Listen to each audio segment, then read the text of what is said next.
अस्सलाम वालेकुम, मैं हूँ doctor Sana Yasir, consultant gynaecologist at Qadir medical complex. आज जो हम टॉपिक डिस्कस करने वाले हैं वो है प्रेगनेंसी में शुगर का होना। शुगर की प्रेगनेंसी के लिहाज से डिफरेंट टाइप्स हैं। एक वो शुगर होती है जो पेशेंट को प्रेगनेंसी से पहले होती है, जिसको हम टाइप 1, टाइप 2 में डिफरेंशिएट करते हैं। अभी ये है कि जो प्रेगनेंसी में फ़र्स्ट टाइम डायग्नोज़ होती है उसको हम जेस्टेशनल डायबिटीज़ कहते हैं, यानी प्रेगनेंसी के दौरान जो शुगर होती है।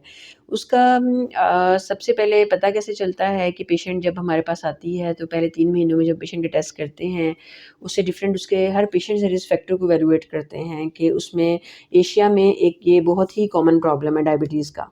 तो हाँ, फर्स्ट विज़िट पे ही हम पेशेंट का जो है वो ब्लड शुगर लेवल उसको एडवाइस करते हैं। जब वो रिपोर्ट लाता है, अगर उसमें पॉज़िटिव आता है तो ऑब्वियसली उसी टाइम डायग्नोज़ हो जाता है। लेकिन अगर पेशेंट का वो नेगेटिव आता है, लेकिन ऐसे पेशेंट जिनमें रिस्क फैक्टर प्रेज़ेंट होता है कि उनको डायबिटीज़ हो सकती है, तो उनमें हम फिर अगले 3 महीनों में और वो भी पॉज़िटिव नेगेटिव आए तो हम नेक्स्ट 3 मंथ्स में दोबारा चेक करते हैं।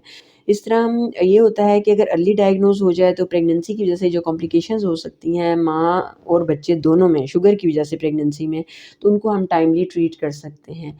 बच्चे में क्या हो सकता है कि सबसे अगर पहले 3 महीनों के लिहाज से देखें तो बच्चे में हम अल्ट्रासाउंड करके हम पहले भी चेक करते हैं, इनमें एब्नॉर्मैलिटीज़ आने के चांसेस होते हैं, बच्चा ज़ाया होने के चांसेस होते हैं और माँ में ज़ाहिर है वो हर ट्राइमेस्टर के लिहाज से उसकी डिफरेंट कॉम्प्लिकेशंस हैं और बाद में उसके बारे में डिस्कस करेंगे। अगर हम अगले 3 महीनों की तरफ जाएँ तो 5वें महीने पे हम अल्ट्रासाउंड करवा के देखते हैं कि बच्चे में उसकी शुगर की वजह से ज़्यादातर इन बच्चों में दिल के मसाइल हो सकते हैं, दिमागी और डिफरेंट एब्नॉर्मैलिटीज़ आने का खतरा होता है। वो हम इवैल्यूएट कर लेते हैं और बाद में जब हम 26 वीक्स के बाद बच्चे को पेशेंट को एग्ज़ामिन करना शुरू करते हैं तो ये देखते हैं अगर उनकी पेशेंट्स की शुगर अनकंट्रोल रह रही है तो बच्चे का साइज़ बढ़ना शुरू हो जाता है या बच्चे के अराउंड पानी जो होता है वो ज़्यादा होना शुरू हो जाता है। जो कि साइज़ बढ़ने और पानी बढ़ने की वजह से बच्चे में डिफरेंट कॉम्प्लिकेशंस आती हैं बिफ़ोर डिलीवरी या आफ्टर डिलीवरी। और जो सबसे सीरियस साइड इफ़ेक्ट्स हैं अनकंट्रोल्ड शुगर की वजह से अगर उसे ट्रीट ना किया जाए तो किसी भी टाइम बच्चे की इंट्रायूट्राइन ही यानी प्रेगनेंसी के दौरान ही डेथ हो सकती है। अब ये तो बच्चे की कॉम्प्लिकेशंस हो गई, शुगर की कॉम्प्लिकेशंस जो माँ में आ सकती हैं, वो तो जो नॉन प्रेग्नेंट पेशेंट हों, डायबिटिक हों, वही वाली ही होती हैं।